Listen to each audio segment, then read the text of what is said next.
Pour le premier conseil communautaire de cette année 2021, les élus de la communauté de communes Sud-Vendée Littoral ont accueilli M. Grégory Lecru, sous-préfet de Fontenay-le-Comte. Ce dernier a présenté le déroulement de la campagne 2021 d'attribution des subventions de l'État destinées à soutenir les investissements de la communauté de communes. Alors en effet, ce soir nous avions la visite de Monsieur le sous-préfet puisque nous sommes en période préparatoire de nos budgets et des sollicitations de subventions, surtout au niveau de l'État. Nous avons une date limite pour demander ces subventions qui est le 31 janvier. Subventions, on parle de DETR, dotation des territoires ruraux, et le DSIL, dotation sur l'investissement. Au-delà de ça, on a parlé d'un nouveau contrat qui va se mettre en place, qui est le CRTE.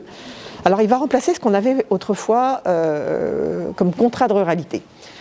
C'est-à-dire que quand nous sollicitons des aides de l'État, il faut que ça s'inscrive dans un programme calibré à l'échelle de notre territoire. Il faut que ça réponde aux enjeux de notre projet de territoire, mais il faut aussi que ça réponde à des enjeux nationaux comme la transition énergétique, comme l'écologie.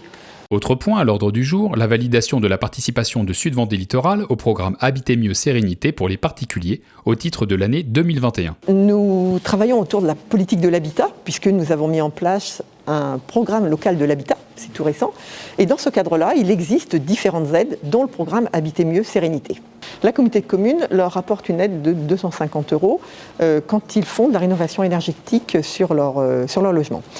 On a étendu cette aide aux propriétaires bailleurs qui jusqu'à présent n'en bénéficiaient pas. Un des points abordés apporte une satisfaction particulière à la communauté lors de ce conseil. C'est le PLU de Saint-Radégonde, des Noyers, qui vient d'avoir son projet arrêté. Ça veut dire que Monsieur le maire va pouvoir organiser une enquête publique pour le faire approuver par nos partenaires et par la population.